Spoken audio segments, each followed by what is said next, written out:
name is Jane. I am a European specialist in soft tissue surgery, and I have looked into brachycephalic obstructive airway disease for about 20 years. I'm really happy to answer any questions in your Ask an Expert programme.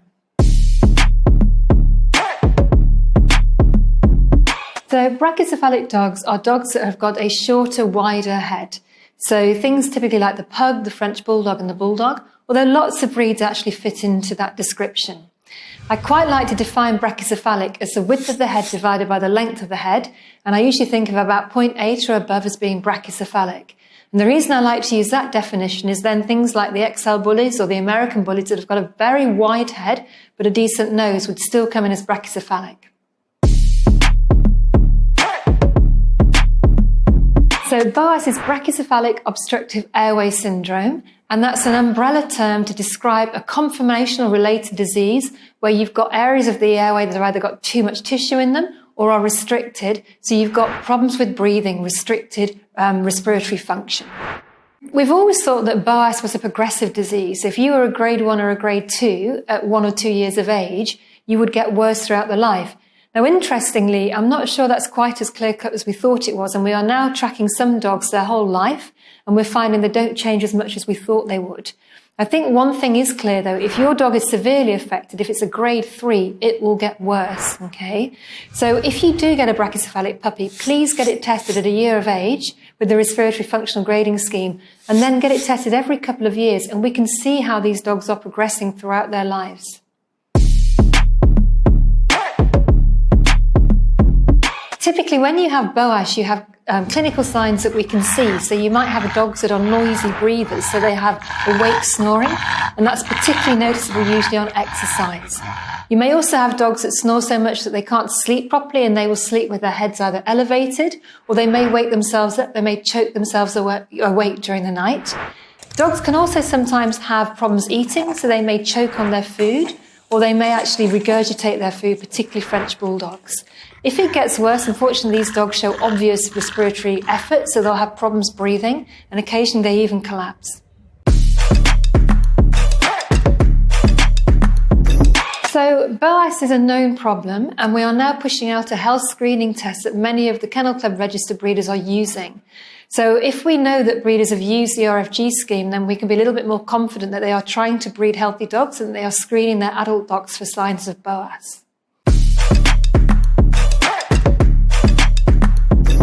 So a registered breeder is one that is registered with the Kennel Club and also registered as a puppies.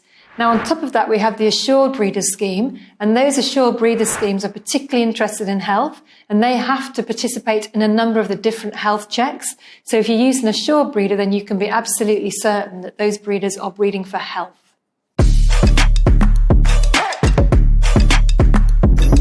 One of the problems we have with the brachycephalic dogs now, particularly the French bulldogs, is that they are so popular.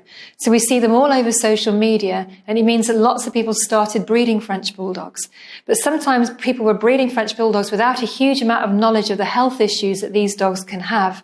And that leads, unfortunately, to some puppies that are being bred from adults that should not be bred, and you're going to have health problems for the life of those puppies. So what we're trying to do instead is saying, go to people who have actually been breeding these dogs and know about the health conditions and who have screened their dogs for disease, because then hopefully you can have a pet that can live a nice long life and a healthy life with your family.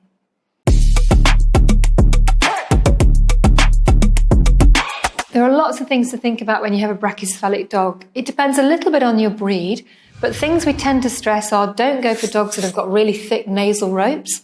Try and make sure that the dogs have got nice tails, so you don't want tails that are screwed in or digging into the dog's skin. As far as the breathing goes, they don't typically show any signs with their breathing until they're 1 year old or older.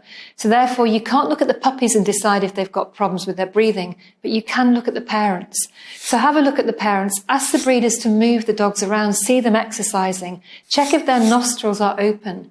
So in all the breeds we've looked at, the most important conformational risk factor to developing BOAS is the status of the nostrils. And the wide open the nostrils, the less likely they are to get breathing issues. So try and choose dogs that have got nice open nostrils, okay? So look at the parents carefully, ask the breeders about the health of their dogs, try and look at some of the other siblings.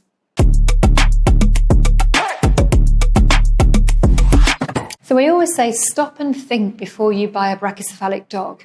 So do your homework, go to the Breed Health Club sites, check out the different health issues those dogs have got. Then look for the breeders that are actively testing health screening their dogs and try and choose carefully. Now that often means you have to wait for a puppy. You can't get a puppy instantly and guarantee its health, okay? You want to choose a puppy from a breeder that you have checked out and you know. Please do not buy off the internet. Do not buy off Instagram. Do not buy off Gumtree.